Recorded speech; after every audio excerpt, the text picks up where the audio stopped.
Sobat Sehat Rumah Sakit Dr. Abdul Rajat Salemba. Assalamualaikum warahmatullahi wabarakatuh. Salam sehat sejahtera untuk kita semuanya.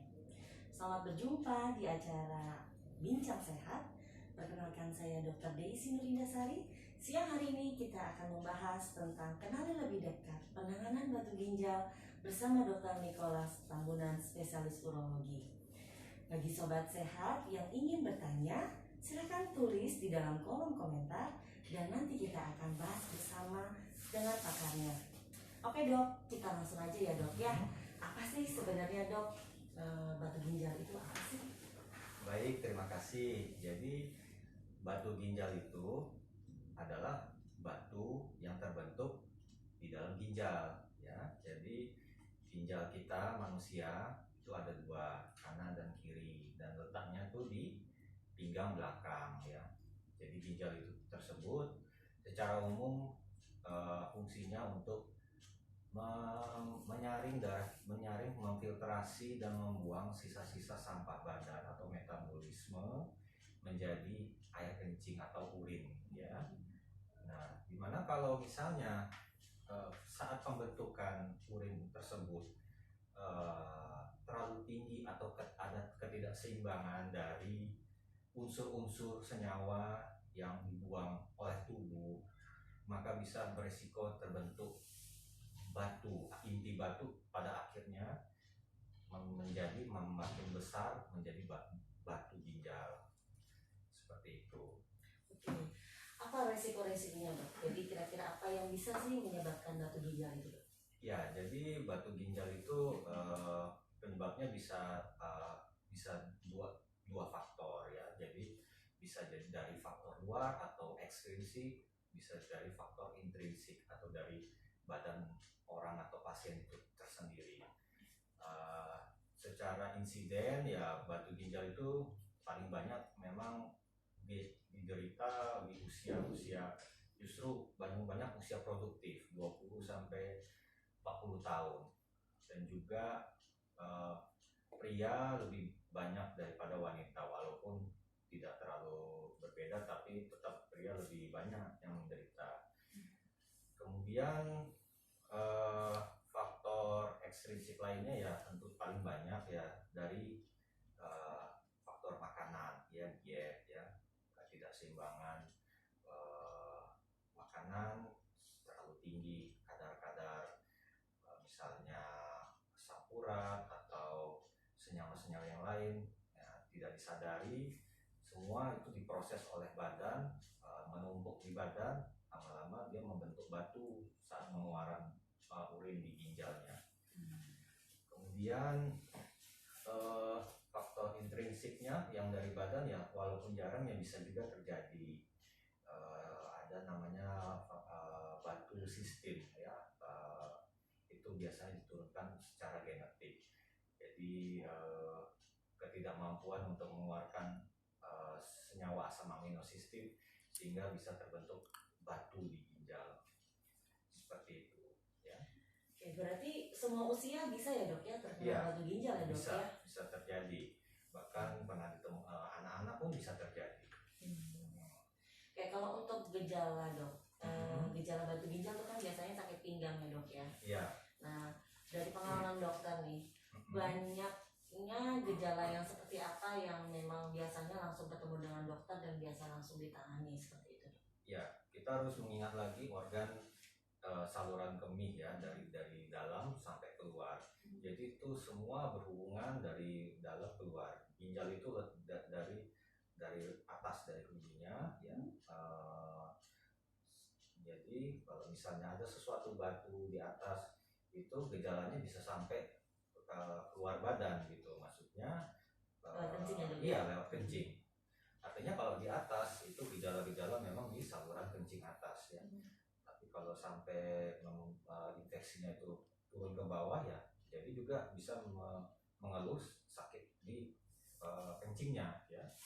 Jadi gejalanya bisa dari mulai kalau di atas ya nyeri pinggang ya, terus misalnya sudah ada infeksi sampai ke pengeluaran di kencing ya, sakitnya juga jadi bisa juga juga disertai sakit kencing, atau bahkan batu yang masih ukurannya di bawah setengah senti atau 5 mili itu kadang-kadang bisa keluar secara spontan.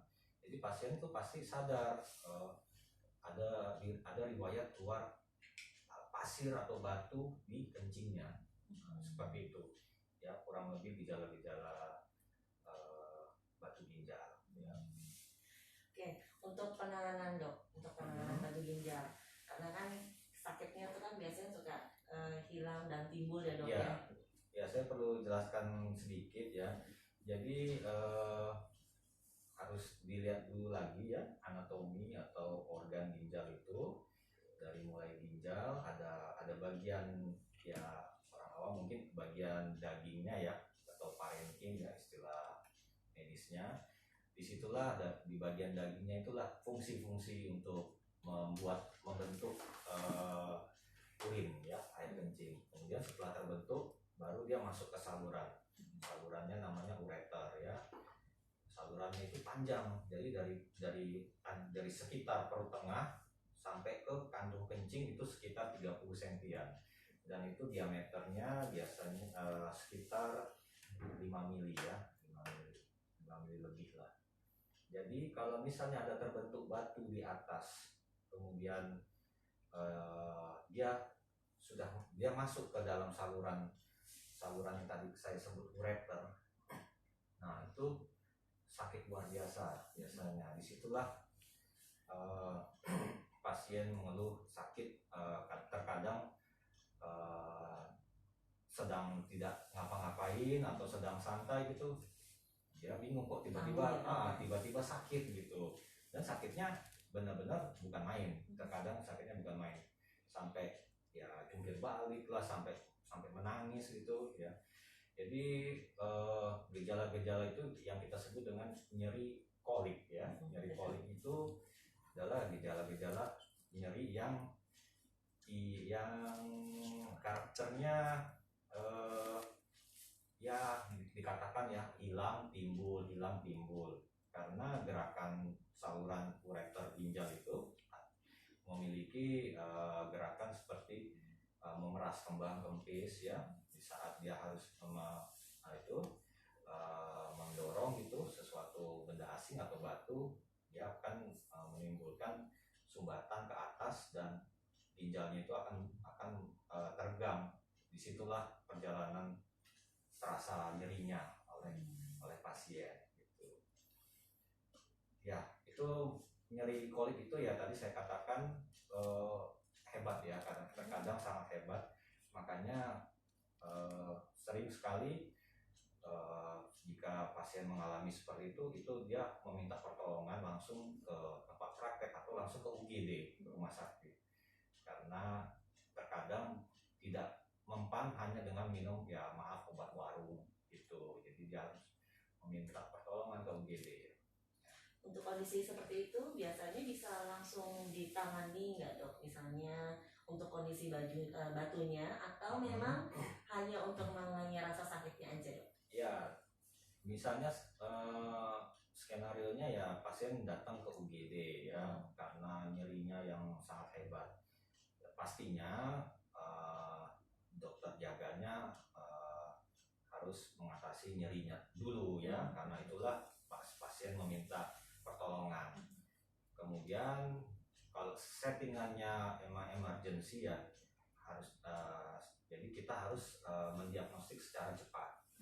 Mendiagnosis itu bisa dari tanya jawab yang tepat, cepat, kemudian pemeriksaan penunjang seperti darah dan laboratorium yang sama, yang cepat dan tepat.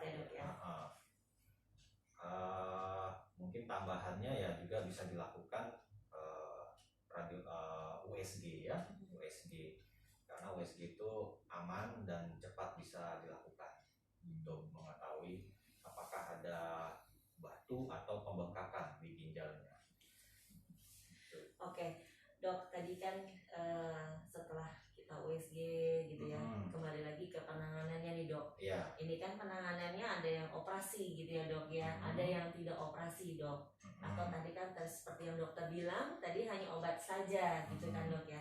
Kapan sih dok sebenarnya diputuskan untuk operasi atau tidak seperti itu dok?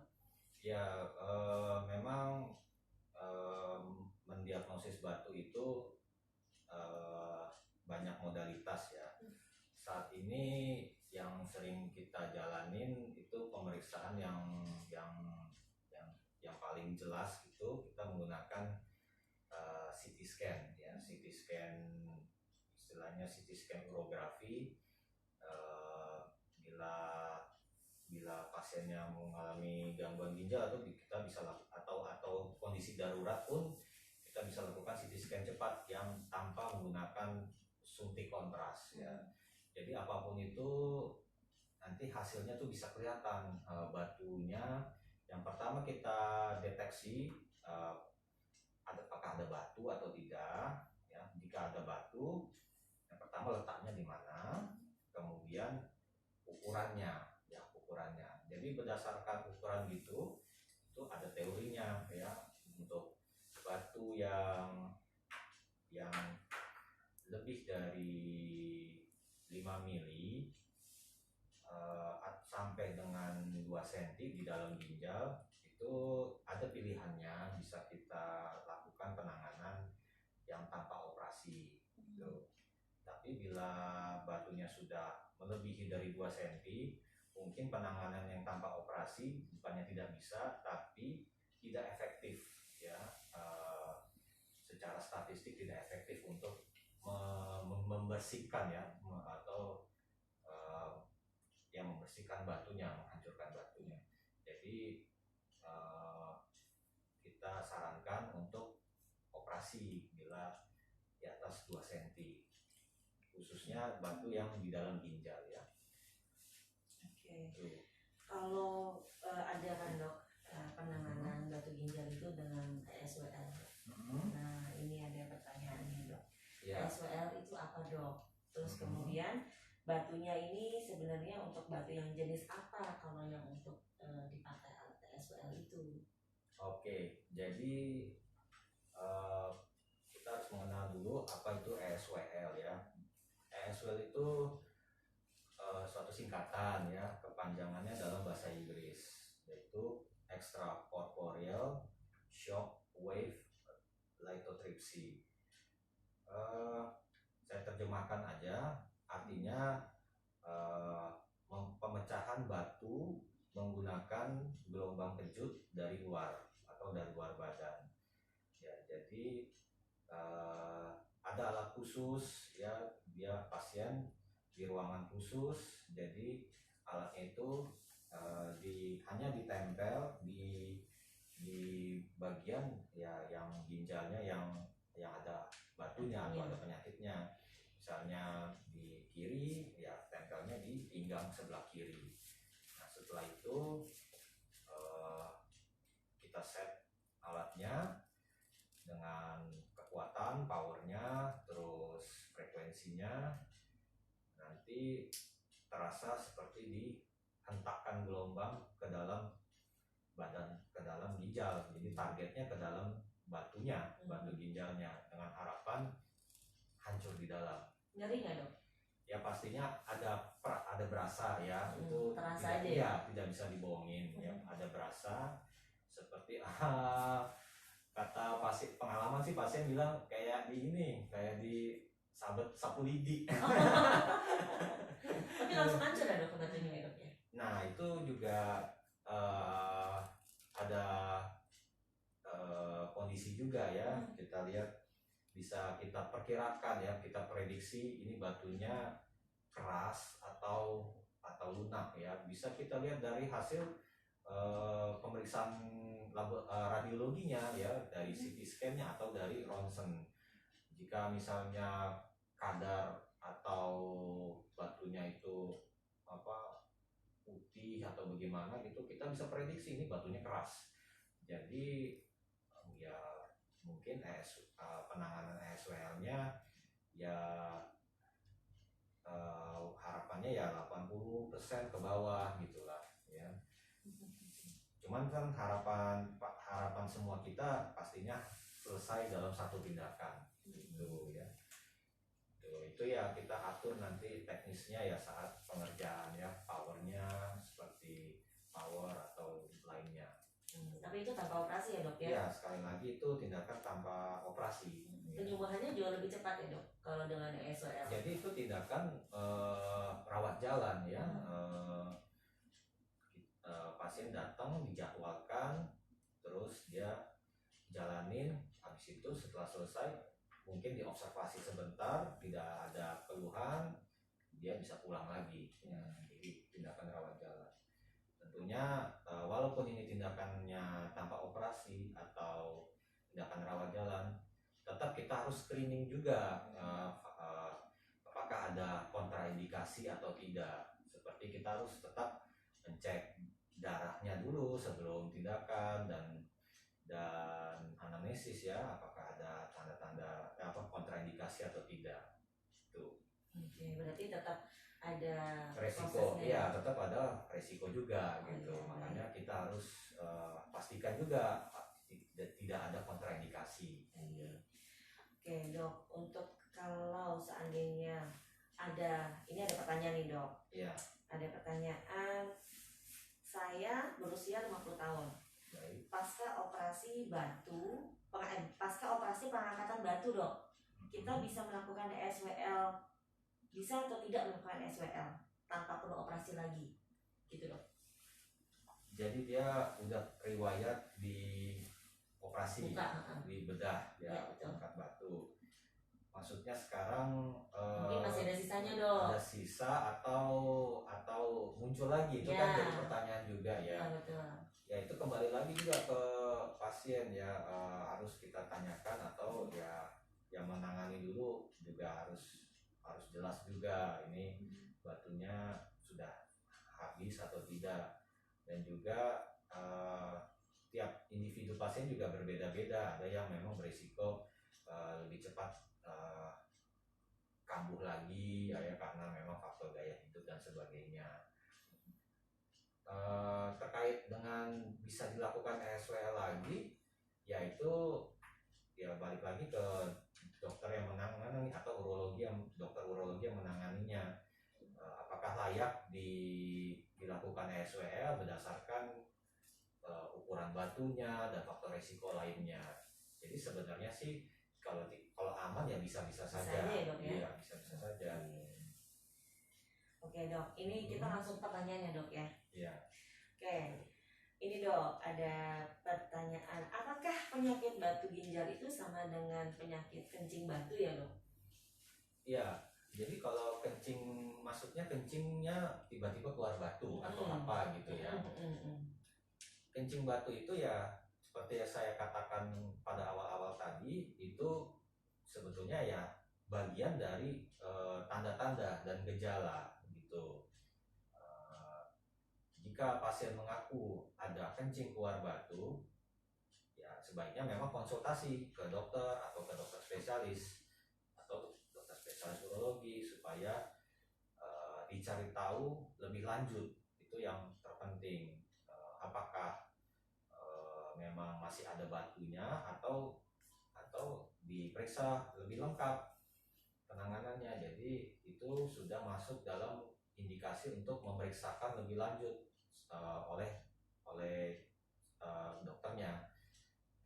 Misalnya kita lanjutkan pemeriksaan CT scan atau modalitas lainnya yang tersedia. Gitu. Oke, dok, ini ada pertanyaan nih dok. Kalau hamil terus punya batu ginjal di kedua batu ginjalnya, di kedua ginjalnya. Hamil ya? Hamil dok. Ya. Terus gimana dok? Operasi atau dipertahankan? Apa nanti operasinya nanti atau ESWL-nya nanti setelah kelahiran bayinya dok? Ya, kondisi hamil itu memang kondisi khusus ya, kondisi khusus di mana dia memiliki janin juga. Ya. Sebetulnya balik lagi kita harus diagnostik yang aman juga. Dari mana dia bisa tahu ada batu ginjal. Kalau memang dia lagi hamil, kita hanya bisa hindarin yang ada X-ray-nya kan ya, jadi kita tidak boleh melakukan ronsen atau CT scan, bahkan CT scan radiasinya yang paling tinggi bahkan.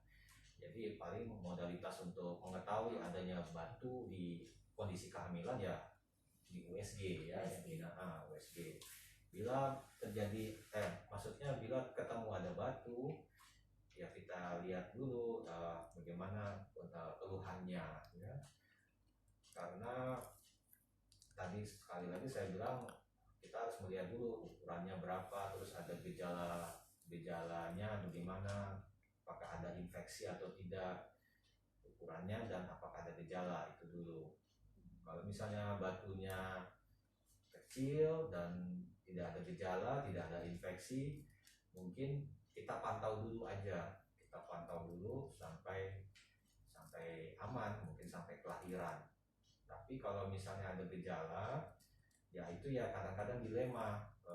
Kita mungkin kalau misalnya gejalanya infeksi, sakit kencing, ya kita bisa obatin secara pengobatan medis dulu gitu ya, antibiotik dan obat nyeri yang semua yang aman untuk ibu hamil.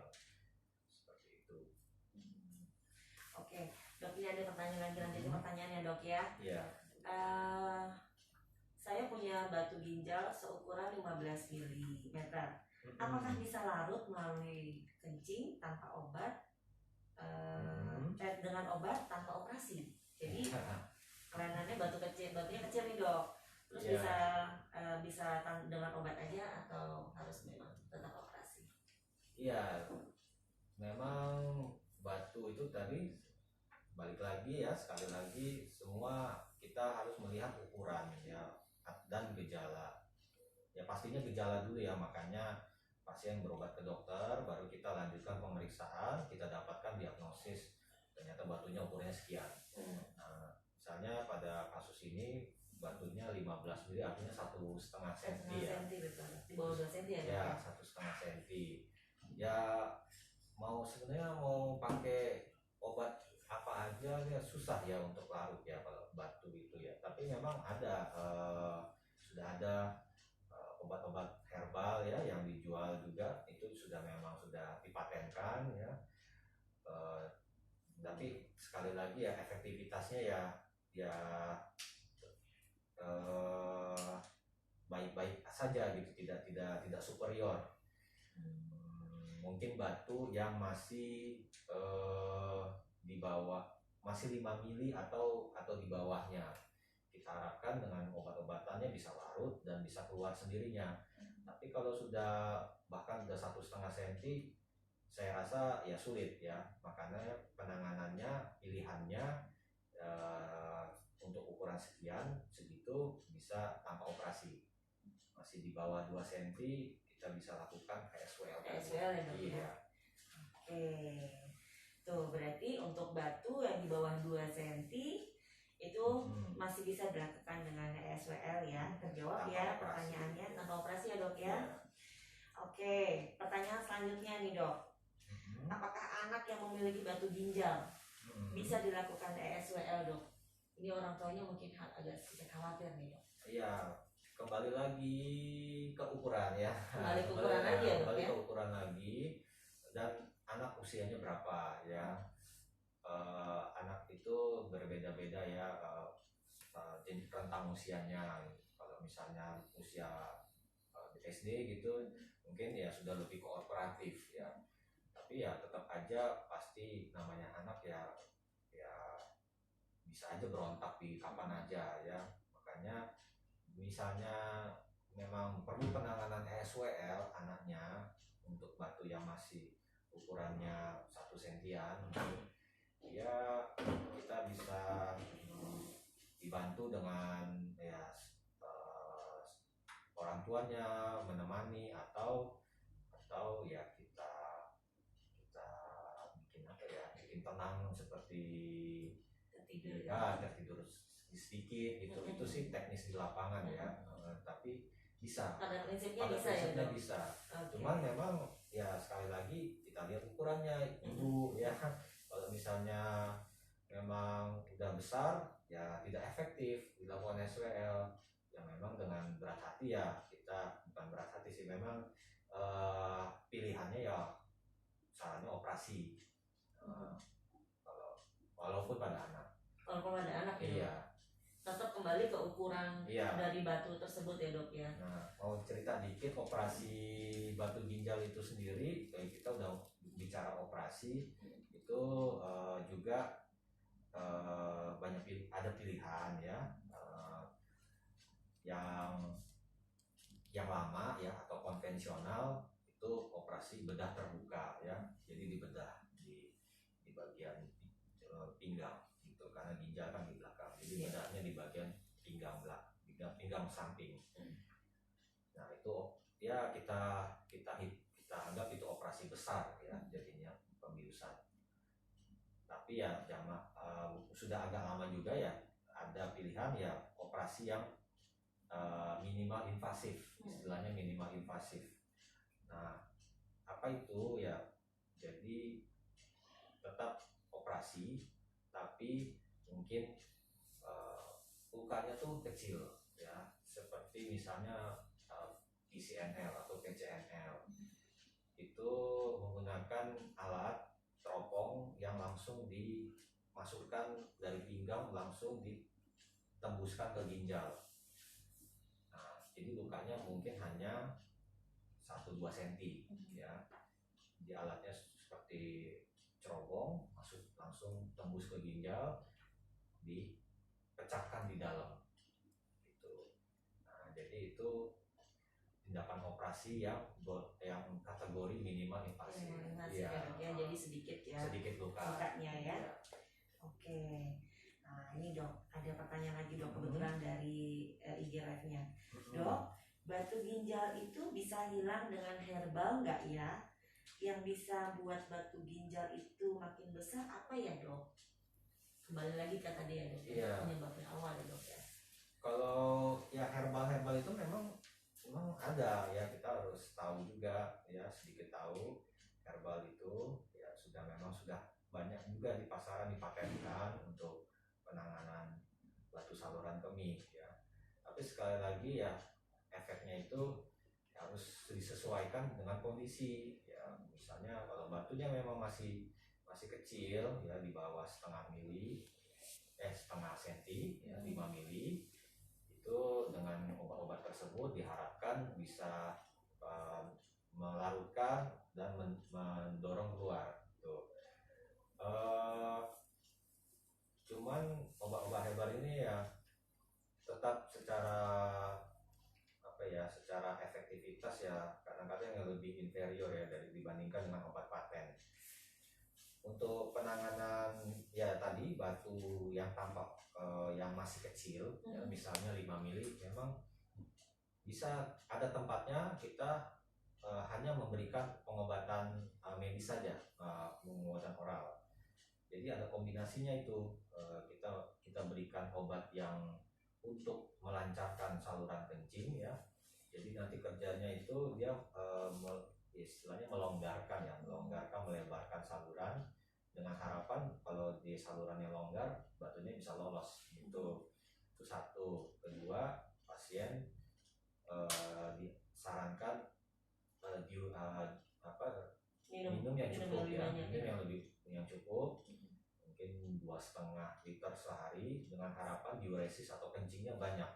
Jadi batunya ya dengan banyak kencing dia larut atau dia mendorong.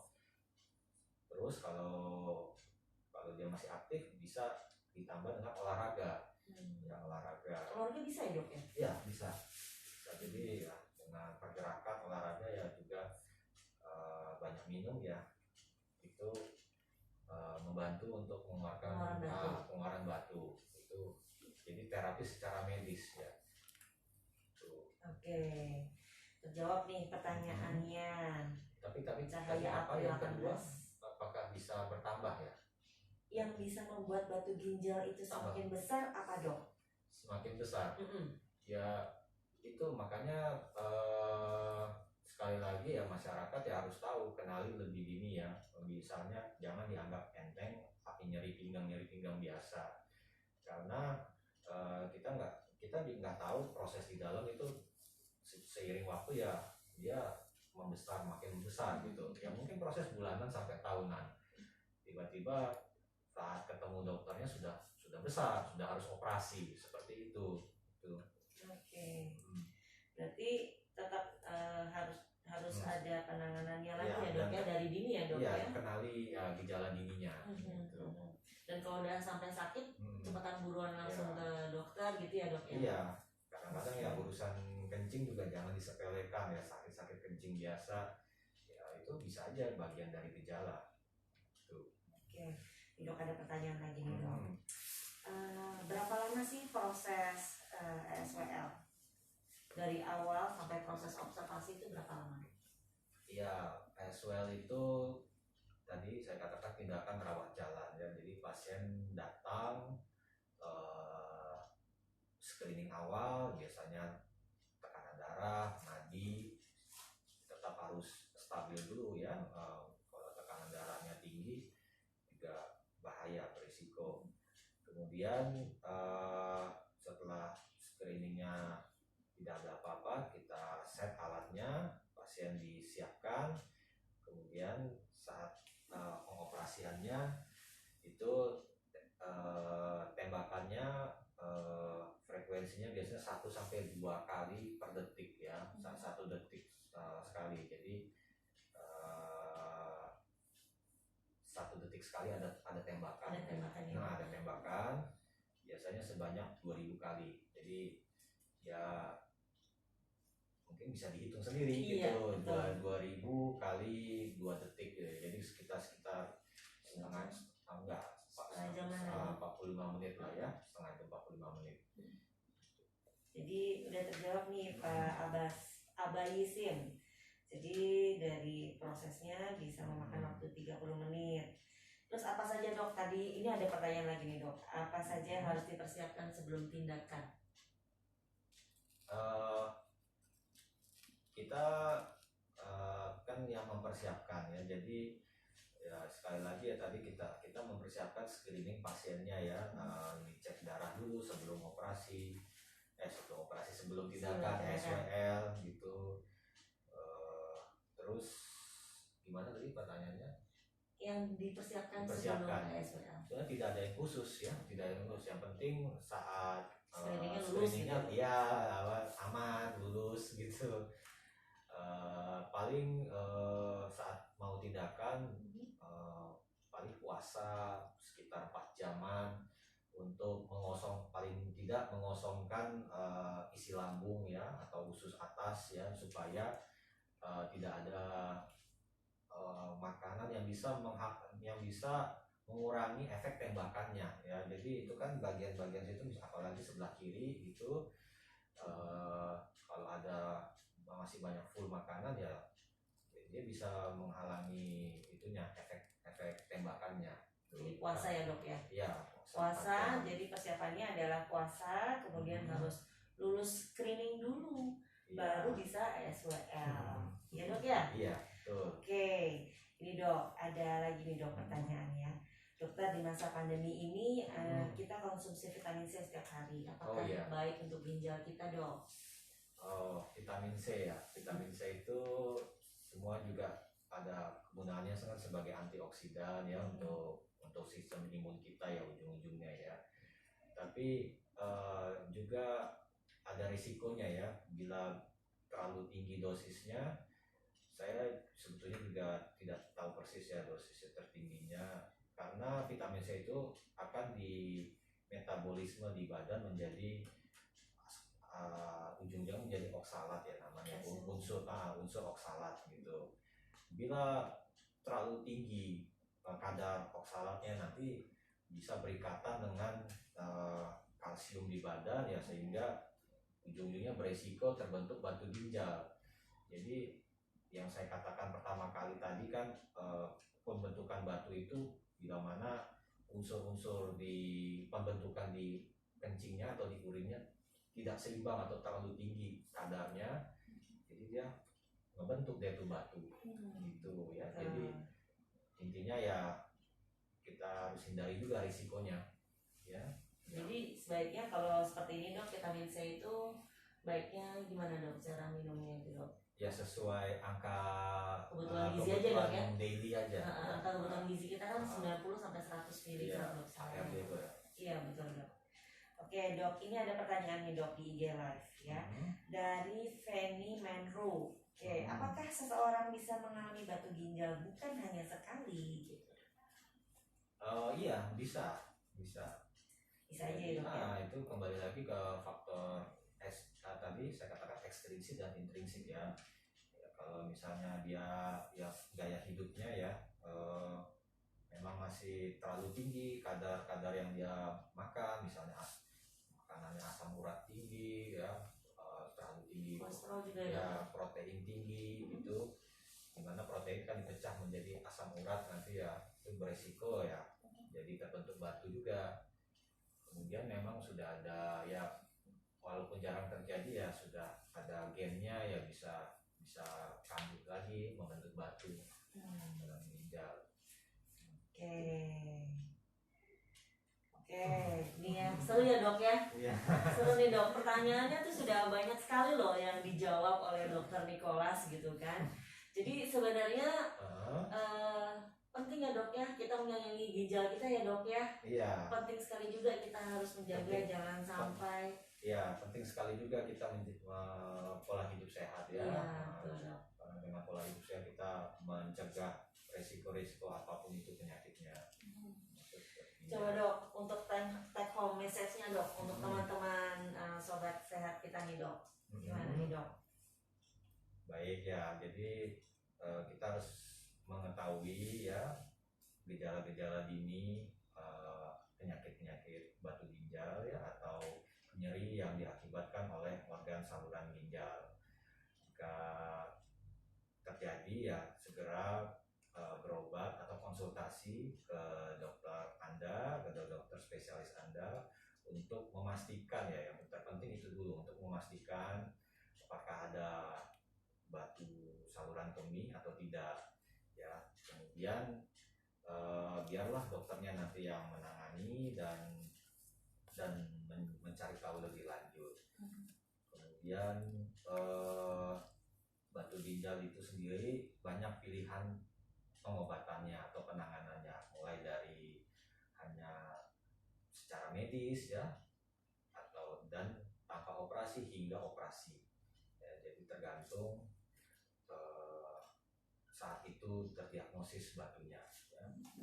Kemudian ya atur pola makan dan olahraga yang teratur, pola makan seperti tidak terlalu berlebih kadarnya, seperti kadar garam ya, kadar asam urat, dimana itu semua resiko terbentuknya batu ginjal ya, seperti itu.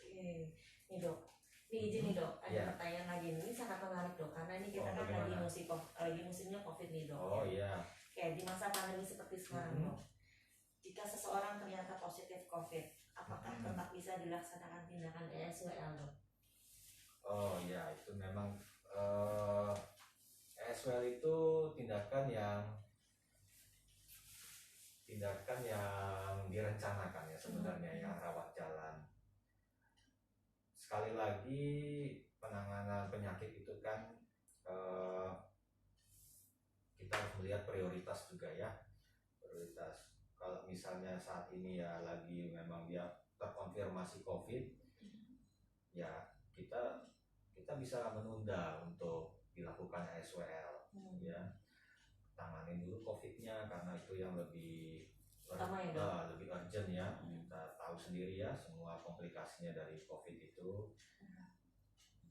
Jika misalnya memang gejalanya berat atau misalnya nyeri gitu, ya kita paling konservasi dulu atau penanganan obat dulu. Oke, ini dia nih ya.